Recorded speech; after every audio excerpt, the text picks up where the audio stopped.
राजस्थान के राज्यपाल कल्याण सिंह चाहते हैं कि हमारे राष्ट्रीय गान में कुछ शब्दों को बदल दिया जाए। बीजेपी नेता रहे कल्याण सिंह के मुताबिक राष्ट्रगान में इस्तेमाल हुए अधिनायक शब्द को, ये जो अधिनायक शब्द इस्तेमाल हुआ है, इसका ब्रिटिश राज की याद दिलाने वाला है और इसकी जगह मंगल शब्द का इस्तेमाल किया जाना चाहिए। अब कल्याण सिंह के इस बयान के बाद बहस खड़ी हो गई है।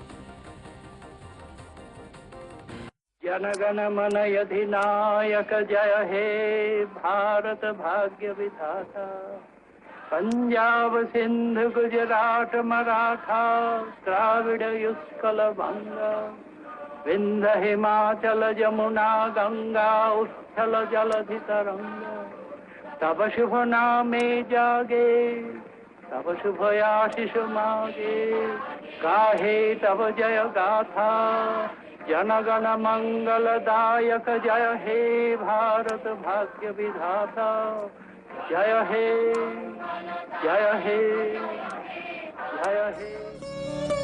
ऐसा कोई भारतीय नहीं है जो गुरुदेव रविंद्रनाथ टैगोर के लिखे गीत के इन शब्दों और उन्हीं की दी गई धुन से न वाकिफ हो।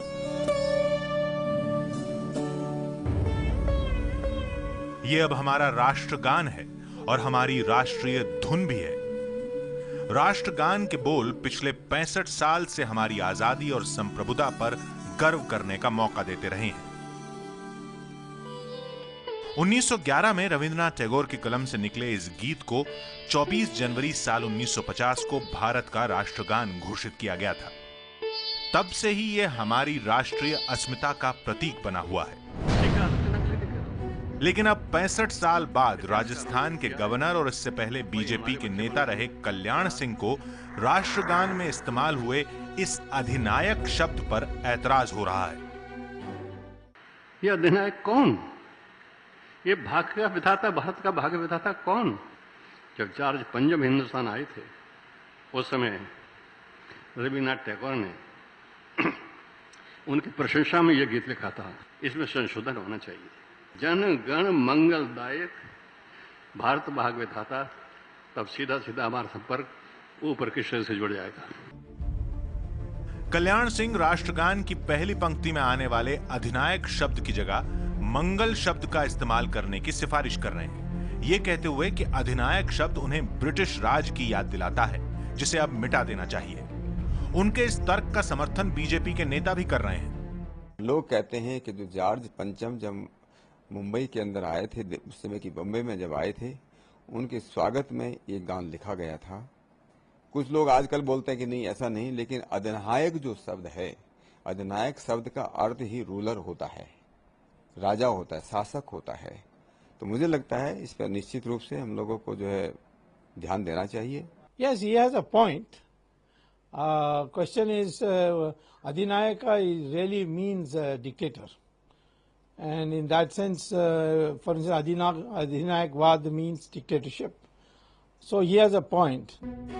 बीजेपी साथ खड़ी है, लेकिन वाम दल और कांग्रेस ने कल्याण सिंह के इस बयान को न सिर्फ सिरे से खारिज कर दिया है, बल्कि ये भी पूछ रहे हैं कि 65 साल बाद क्यों।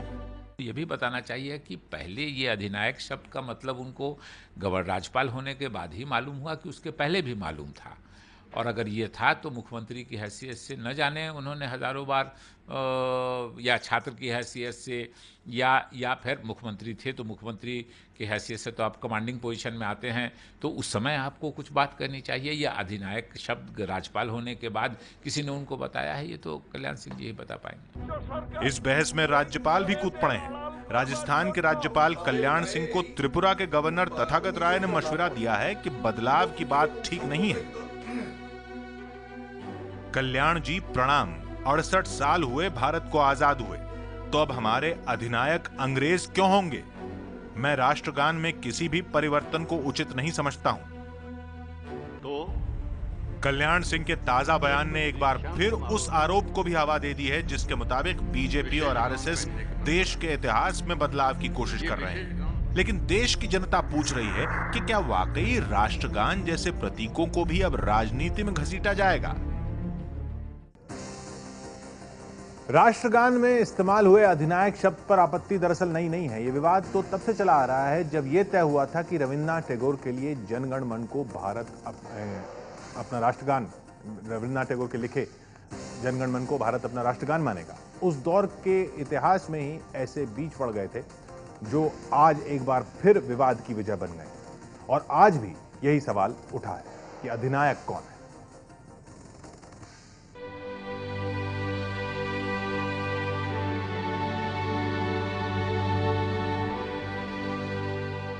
पंद्रह अगस्त 1947 को भारत आजाद हुआ था, लेकिन तब दुनिया के दूसरे आजाद मुल्कों की तरह भारत के पास अपना नेशनल एंथम यानी राष्ट्रगान नहीं था।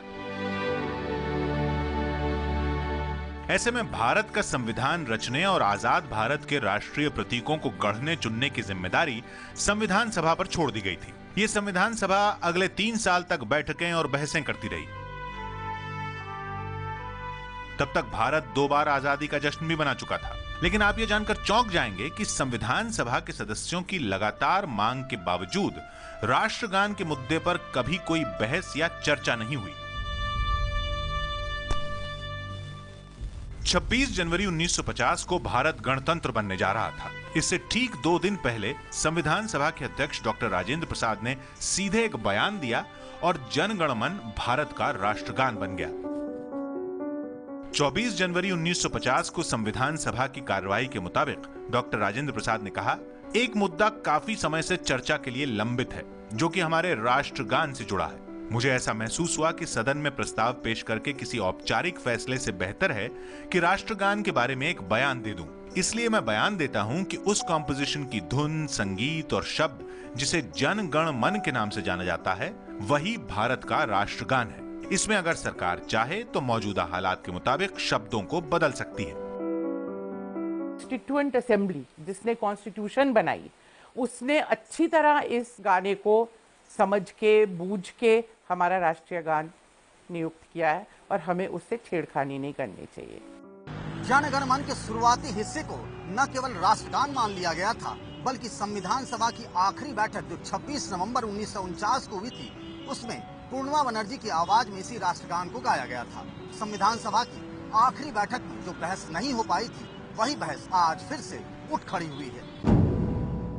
जनगण मन की पहली पंक्ति में जिस अधिनायक शब्द को लेकर विवाद खड़ा हुआ है, उसकी जड़ें हमें साल 1911 में ले जाती हैं।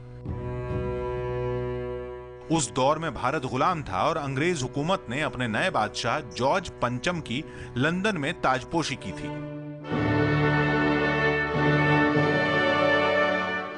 ये उसी भव्य समारोह की तस्वीरें हैं। गुलाम भारत अपने हुक्मरानों के जश्न में कैसे पीछे रह सकता था। जॉर्ज पंचम ने भारत आने का कार्यक्रम बनाया। मुंबई में जॉर्ज पंचम के लिए भव्य गेटवे ऑफ इंडिया बनाया गया, जहां से उन्हें भारत में कदम रखना था और भारत की राजधानी को कोलकाता से दिल्ली लाने का अहम ऐलान करना था। इसके लिए दिल्ली में सजाया गया था दिल्ली दरबार। देश भर के राजा महाराजा ब्रिटेन के हुक्मरान जॉर्ज पंचम के लिए पलकें बिछाए बैठे थे। ये साल 1911 के दिसंबर का महीना था। तभी कोलकाता यानी कि तब के कलकत्ता में कांग्रेस का अधिवेशन चल रहा था। अधिवेशन के दूसरे दिन 27 दिसंबर 1911 में जॉर्ज पंचम के भारत आने की खुशी में कार्यक्रम होने थे, वो भी जॉर्ज पंचम की गैर मौजूदगी में। इस कार्यक्रम में जो कुछ हुआ, उसके बाद जनगण मन को लेकर एक विवाद भी जन्मा। 1905 में बंगाल विभाजन के अंग्रेजों के फैसले के विरोध में देशभक्ति के गीत रचने वाले रविंद्रनाथ टैगोर तब राजनीति से बाहर निकलकर साहित्य साधना में डूब चुके थे। कांग्रेस ने उनसे जॉर्ज पंचम का स्वागत गीत लिखने का अनुरोध किया था और 27 दिसंबर 1911 को रविंद्रनाथ टैगोर का लिखा जन गण मन कांग्रेस के अधिवेशन में गाया गया। इस गीत की पहली पंक्ति में अधिनायक शब्द को तब के ब्रिटिश मीडिया ने जॉर्ज पंचम की प्रशंसा माना। स्टेट्समैन ने 28 दिसंबर 1911 को लिखा, बंगाली कवि रविंद्रनाथ टैगोर ने खास तौर पर राजा जॉर्ज पंचम की प्रशंसा में अपनी धुन पर लिखा अपना ही गीत गाया। इंग्लिशमैन ने भी 28 दिसंबर को रिपोर्ट किया, कार्रवाई की शुरुआत रविंद्रनाथ टैगोर के गीत से हुई, जो खास तौर पर उन्होंने राजा जॉर्ज पंचम के सम्मान में लिखा था।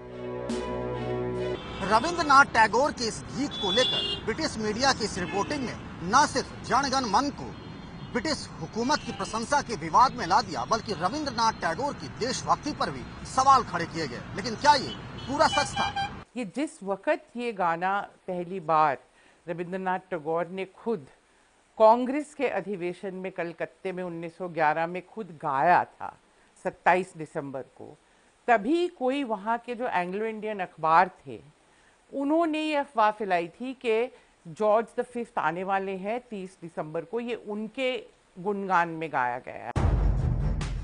28 दिसंबर 1911 को रविंद्रनाथ टैगोर के बारे में भारत के अखबार क्या लिख रहे थे?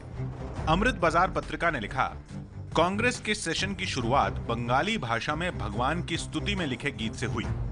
इसके बाद राजा जॉर्ज पंचम के प्रति वफादारी का प्रस्ताव पास हुआ और उसके बाद किंग जॉर्ज पंचम के स्वागत में भी एक गीत हुआ। तो क्या साल 1911 में किंग जॉर्ज पंचम के स्वागत में जो गीत गाया गया था वो रविंद्रनाथ टैगोर ने नहीं लिखा था? नहीं, कंफ्यूजन कोई नहीं है। कुछ अंग्रेजी अखबारों ने इसको कहने की कोशिश करी, पर हिंदुस्तानियों में कभी इसके बारे में कंफ्यूजन नहीं रही है। इतिहास के मुताबिक 27 दिसंबर 1911 को एक नहीं 3 गीत गाए गए थे। सबसे पहले जनगण मन गाया गया और उसके बाद राजभुजा दत्त चौधरी का बादशाह हमारा गीत गाया गया। कार्यक्रम के अंत में सरला देवी ने भी एक गीत गाया था। तो क्या ब्रिटिश मीडिया ने बादशाह हमारा, जो कि जॉर्ज पंचम की शान में लिखा गया था, उस गीत को ही जनगण मन मान लिया था, या फिर वो वाकई में रविंद्रनाथ टैगोर के जनमन गण की तारीफ कर रहे थे? यही भ्रम विवाद की वजह बन गया। टैगोर के समर्थक इसे झूठ बताते रहे हैं। टैगोर की जीवनी रविंद्र जीवनी के मुताबिक टैगोर ने कांग्रेस अधिवेशन से पहले अपने मित्र पुलिन बिहारी मुखर्जी को एक खत लिखा था। महामहिम की सेवा में लगे एक महान शख्स ने, जो कि मेरे भी मित्र हैं, अनुरोध किया है कि मैं राजा के स्वागत में गीत लिखूं। इस पेशकश ने मुझे चौंका दिया है। इसने मेरे हृदय को पीड़ा से भर दिया है। इस मानसिक आघात में मैंने देश की आजादी के लिए गीत लिखा है। रविंद्रनाथ टैगोर ने इस बारे में कभी बड़ी सफाई नहीं दी। भारत के आजाद होने से पहले उनका निधन हो गया, लेकिन उनके समर्थक उनके साहित्य से आज भी जनगण मन के समर्थन में तर्क निकाल लेते हैं। 19 मार्च 1939 को फिर लिखा, अगर मैं उन लोगों को जवाब दूंगा जो मुझे जॉर्ज चतुर्थ या पंचम की प्रशंसा में गीत लिखने की भयावह मूर्खता के लायक समझते हैं, तो मैं अपना ही अपमान करूंगा। हमारे राष्ट्रीय गान में जो अधिनायक शब्द है, इसका अर्थ जो है वो वहाँ पे कोई शासक पे उसकी इशारा नहीं किया गया है। ये भगवान के लिए शब्द इस्तेमाल किया गया है और ये बात हमेशा से ही बहुत क्लियर रही है। रविंद्रनाथ टैगोर ने इस बात पे बहुत बारी खुद सफाई अपने शब्दों में दी हुई है। लेकिन राष्ट्रवादी विचारधारा के लोग रविंद्रनाथ टैगोर के लिखे गीत जन गण मन के शब्दों पर वार करते रहे हैं। यही नहीं, राष्ट्रगान की पहली पंक्ति के शब्द अधिनायक को भी वो किंग जॉर्ज पंचम के लिए ही इस्तेमाल किया हुआ मानते हैं। इससे पहले भी राष्ट्रगान के शब्द सिंध को लेकर विवाद खड़ा होता रहा है। लोगों ने सिंध के बदले कश्मीर शब्द का इस्तेमाल करने की बात कही थी, क्योंकि सिंध अब पाकिस्तान का हिस्सा हो गया है।